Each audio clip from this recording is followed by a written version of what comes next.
ఇప్పుడు అసలు సిసలైన టైం మన మెగాస్టార్ చిరంజీవి గారు మాట్లాడే టైం వచ్చేసింది. ఏమాత్రం ఆలస్యం చేయకుండా ఆయన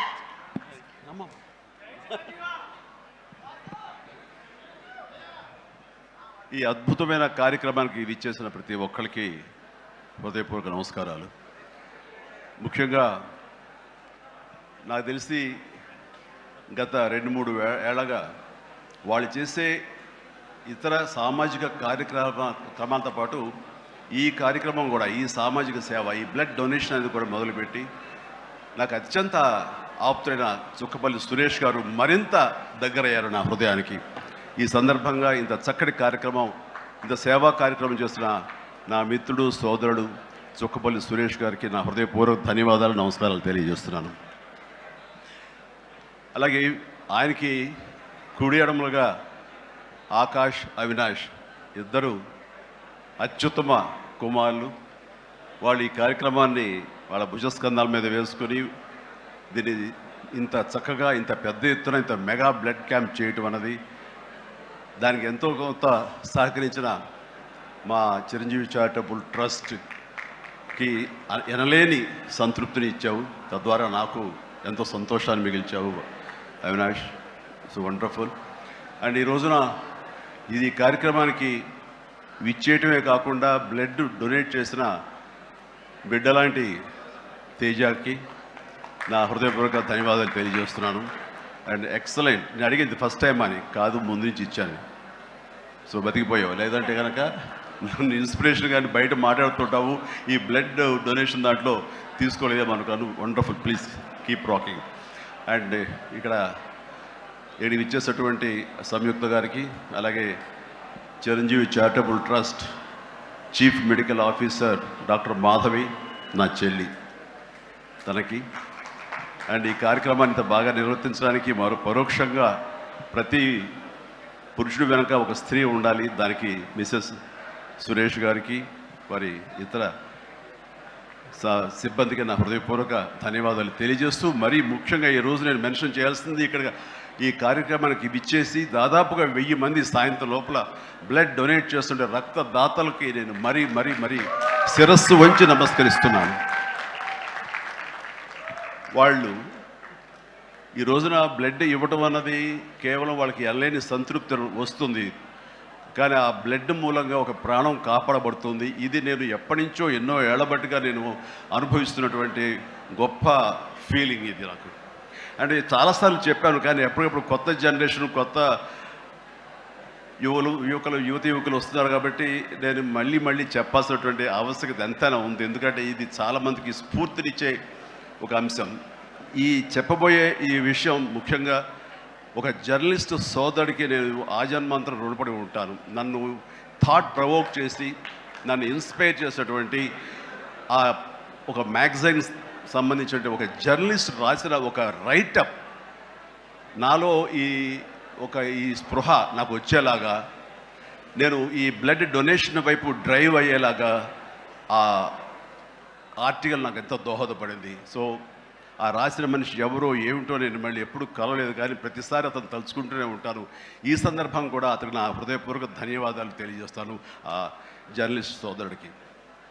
ఎందుకంటే మా అందరికీ సేవ చేయాలని ఉంటుంది, కానీ ఎలా చేయాలో తెలియనటువంటి ఒక డోలాయమాన పరిస్థితితో లేదా తొయ్యుకో ఉన్నప్పుడు మీలాంటి వాళ్ళు మాకు ఆ స్ఫూర్తినిచ్చి మాకు డ్రైవ్ చేస్తే కనుక నిజంగా అది పెద్ద మీరు సహాయం చేసినట్లు. అలాగా ఒక 27 సంవత్సరాల క్రితం బ్లడ్ దొరకక అనేక మంది ప్రాణాలు కోల్పోతున్నారు. అది ప్రసవ సమయంలో కానివ్వండి, అయితే ఈ యాక్సిడెంట్ సమయంలో కానివ్వండి, అలాగే తలసీమ వ్యాధిగ్రస్తులు కానివ్వండి, క్యాన్సర్ పేషెంట్స్ కానివ్వండి, ఇలాగ రకరకాల వ్యాధిగ్రస్తులు చనిపోతున్నారు అని తెలిసిన తర్వాత బ్లడ్ దొరకదా, బ్లడ్ ఇవ్వరా, ఎంతమంది ఉన్నారు, ఎందుకు ఇవ్వలేరు అన్న థాటు నన్ను ఎప్పుడు తొలుస్తూ ఉండేదన్నమాట.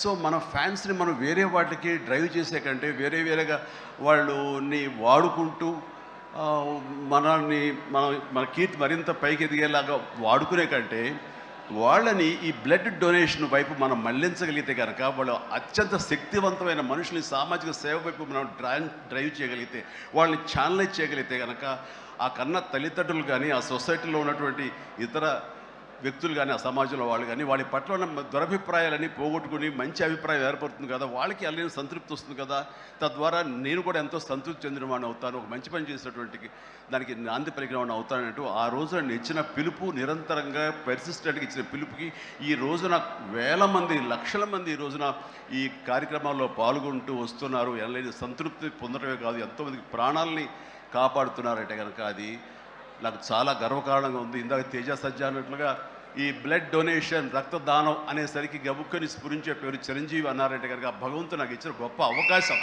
ఇలాగా ప్రతి ఒక్కరి మధ్యలో రక్తదానం అనేసరికి నా పేరు వాళ్ళ స్ఫురణకు రావడం, నేను గుర్తు రావడం అనేది నేను ఎన్నో జన్మలు చేసిన పుణ్య ఫలంగా నేను భావిస్తున్నాను. దానికి థ్యాంక్ యూ ప్రతి ఒక్కరికి. ఇక్కడ సరే ఎన్నెన్నో ఇన్సిడెంట్స్ వింటుంటాము, ఎన్నెన్నో ఇది ఆఖరి నిమిషంలో ప్రాణాలు ఎలా కాపాడబడ్డాయని వింటుంటాం. కానీ ఈ మధ్య నాకు మనసుకు అత్యంత దగ్గరగా జరిగిన ఒక ఇన్సిడెంట్ మీతో షేర్ చేసుకోవాలనిపిస్తుంది అనమాట. ఎవరో ఒక పొలిటీషియన్, సరే ఎవరికైనా సరే నేను చాలా సాఫ్ట్ టార్గెట్, ఎవరైనా ఏదో మాట అనేసి ఏం పర్వాలేదు. అలాగా ఒక పొలిటీషియన్ నన్ను అకారణంగా, నేను ఇప్పుడు పాలిటిక్స్ చాలా దూరంగా ఉన్నా సరే నా గురించి ఏదో అవాకులు చవాకులు ఆయన పేలినప్పుడు ఆయన మరొక చోటకి ఏదో ఒక ముంపు ప్రాంతానికి ఆయన వెళ్ళటం జరిగింది. అక్కడ ఒక స్త్రీ, ఒక ప్రౌఢ ఆవిడ అది మిడిల్ ఏజ్ ఉంటుందేమో, మిడిల్ ఏజ్ ఆవిడ తను పట్టుకుని నానా మాటలు తిడుతుంటే, నీకు ఎలా మనసు వచ్చింది చిరంజీవిని అంటానికి, అది అని తిడుతుంటే నాకు అనిపించింది మామూలుగా మన మాస్ ఫ్యాన్ కదా ఆవిడ, చాలా గౌరవప్రదమైన కుటుంబంలో ఉన్నటువంటి మనిషిలాగా అనిపించింది గృహిణి. ఆవిడ ఎందుకు అంత ఇదిగా మాట్లాడుతుంది, ఆవిడెవరు, ఆవిడ చూస్తుంటే మామూలుగా సినిమా ఫ్యాన్ లాగానో చిరంజీవికి వీరాభిమానంగానో కాదు, ఇంకేదో ఉందంటూ నాకు అనిపించి ఆవిడ గురించి తెలుసుకోవాలని మన ఒక జర్నలిస్ట్ సోదరు ఎవరినో పంపించి తెలుసుకోవాలంటే వాళ్ళు చేసినటువంటి ఇంటర్వ్యూలో విజువల్స్ నాకు చూపించారు. ఏంటమ్మా అంత ఇదిగా ఆయనకి వీరాభిమానం అంటే, అభిమానం సినిమాభిమానం కాదయ్యా, ఆయన వ్యక్తిత్వానికి అభిమానం అంటే చెప్పినప్పుడు నా మనసు టచ్ అయింది. ఏంటమ్మా అంత ఇదిగా ఏంటమ్మా ఆయన మీకు ఏమైనా సహాయం చేశాడు, ఏం చేస్తాడంటే సహాయం చేయటువంటి అయ్యా, నా బిడ్డ ప్రాణాలను కాపాడాడు అని అన్నప్పుడు, ఏ విధంగా ఏంటి అని అన్నప్పుడు, నా బిడ్డకి రాజమండ్రిలో దగ్గర ఒక పల్లెటూరుది, రాజమండ్రిలో కానీ కాకినాడలో కానీ నా బిడ్డకి ప్లేట్లెట్స్, డెంగ్యూ వచ్చేసి ప్లేట్లెట్స్ బాగా డౌన్ అయినప్పుడు వితిన్ అవర్స్ నా బిడ్డ కనుక ప్లేట్లెట్స్ సమయానికి అందకపోయి ఉంటే కనుక వాడు ఏమైపోయాడు, పాటిగా దూరం అయిపోయేవాడు. అంటే ఒక 8 ఏళ్ల బాలుని అబ్బాయిని పిలిచి పక్కన కూర్చోబెట్టుకుని ఆ తల్లి చెప్తోంది, మరి ఎవరో చెప్పారు చిరంజీవికి ఫోన్ చేయపోయావమ్మని. నేనేంటి చిరంజీవి ఫోన్ చేయటువంటి, ఎక్కడ నుంచి చేయగలను, ఆయన ఎక్కడో ఉంటాడు, ఎలా చేయాలి ఫోన్ అని తెలియని పరిస్థితుల్లో, లేదమ్మా బ్లడ్ బ్యాంక్ చేయి, వాళ్ళు ఖచ్చితంగా ఎత్తుతారు ఫోను, నీకు కావాలి సహాయం చేస్తారంటే, వాడు గంటల్లో కావాలి, అది ఎక్కడో ఉంది హైదరాబాద్లో, ఎలాగొస్తుందో అనుకున్నాను. కానీ అయినా సరే ఎక్కడో ఆశ చావక ఫోన్ చేయడం జరిగింది. ఫోన్ చేసిన తర్వాత అక్కడ స్పందించి అక్కడ సిబ్బంది వెంటనే రాజమండ్రి పరిసర ప్రాంతాల్లో ఉన్న అభిమానులు, ఆ బ్లడ్ గ్రూప్ ఎవరికైతే ఉందో అభిమానుల్ని వెంటనే పంపించేయడం ఏంటి, అవర్స్లో వాళ్ళు హాస్పిటల్కి, నియరెస్ట్ హాస్పిటల్కి వెళ్ళి బ్లడ్ ఇవ్వటం ఏంటి, దాని నుంచి ప్లేట్లెట్స్ వేరు చేయటువంటి, ఆ బిడ్డకి ఎక్కించడం ఏంటి, తెల్లారిసరికి ఆ బిడ్డ మళ్ళీ తిరిగి ఎంతో ప్రాణాలతో బతికాడు. ఇది ఈడనేవాడు. ఆయన కనుక సమయానికి చేయకపోయి ఉంటే నా బిడ్డ ఏమైపోయాడు. అలాంటి మనుషుల ఈ తుచ్చులు నీచులు కలిసిందని మాట్లాడతారు. వాడిని నాకు సరిపోలేదు, దగ్గరికి వెళ్ళి ఉంటే ఏమి చేసేదాన్ని అని చెప్పేసి అప్పుడు అంటుంటే చాలామంది అంటారు, ఏమని మిమ్మల్ని ఇలా అటాక్ చేస్తుంటారు సోషల్ మీడియాలో మాట్లాడుతుంటారు, మీరేం మాట్లాడరు ఏంటని. నాకు నేను చేసినటువంటి మంచి కార్యక్రమాలు, నేను పొందినటువంటి ప్రేమ, అభిమానం, ఇదే నాకు రక్షణ కవచం. నేను మాట్లాడక్కర్లా, నేను చేసుకున్న మంచి ఏం మాట్లాడుతున్నట్టు నేను అలాగే అంటుంటాను, ఇది సత్యం. సో ఆ తర్వాత మళ్ళీ ఆ సదరు రాజకీయ నాయకుడు మళ్ళీ ఎక్కడా మాట్లాడేది నాకైతే వినపడలేదు. అంటే వాళ్ళకు కూడా మనసు ఉంటుంది కదా, వాళ్ళకు ఒక అంతరాత్మ ఉంటుంది కదా, వాళ్ళకి తెలుసు. ఇంటికి వెళ్ళేసరికి ఆయన అంతరాత్మ చెప్పబోయిన ఇంట్లో వైఫ్ అని చెప్పుది, ఏంటి చెప్పు నోరు అని. సో ఇట్లాగా ఇలా ఉంటుంది అన్నట్టు వాళ్ళ ఇది. సో మనం మాట్లాడక్కర్లేదు, మనం చేసుకుంటూ వెళ్ళిపోతూ ఉంటే కనుక ఎవరైతే ఇలాంటి రాతలు కానీ చేతలు కానీ మాటలు అంటారో వాళ్ళకి అదే సమాధానం. అందుకని నేను ఎప్పుడు దేనికి స్పందించను, అవసరం నాకు లేదు. మంచి చేసుకెళ్ళిపోవటమే, ఇలా మంచి చేసేటటువంటి మాలాంటి తమ్ముళ్ళకి నేను సహాయంగా నేను ఉండటమే తప్ప ఇంకోటి ఏం కాదు. అండ్ అనుకూలమైన ఇక థ్యాంక్ యూ. అండ్ ఈ రోజున ఎక్కడ ఇతర దేశాల్లో ఉన్న అభిమానులు కూడాను నా మాటని స్ఫూర్తిగా తీసుకుని వాళ్ళు ఆయా ప్రాంతాల్లో వాళ్ళు బ్లడ్ డొనేషన్స్ చేస్తూ ఈ రోజున నా పేరు, నాకు మంచి పేరు, మరింత మంచి పేరు వచ్చేలాగా నేను గర్వపడే విధంగా వాళ్ళు చేసేటువంటి బెడ్ డ్రైవ్స్కి వాళ్ళు ఎక్కడో సరే, ఏ ప్రాంతంలో ఉన్నా సరే, ప్రతి ఒక్కరికి నేను ఎప్పుడు కృతజ్ఞతతోటి నేను నా మనస్ఫూర్తిగా నా అభినందనలు తెలియజేస్తూ ఉంటాను. నాకు ఈ అవకాశం ఇచ్చారు ఇక్కడికి రావడానికి, మా బ్రదర్కి. ఆయన చేసిన కార్యక్రమాలు ఎన్నెన్నో చూస్తూనే ఉన్నాము. అండ్ దానికి ధీటుగా ఎవరు నిలబడలేరు. అలాగే నిరంతరంగా వాళ్ళ నాన్నగారికి నివాళులు అర్పించే విధంగా ఇది సెంటనరీ ఇయర్.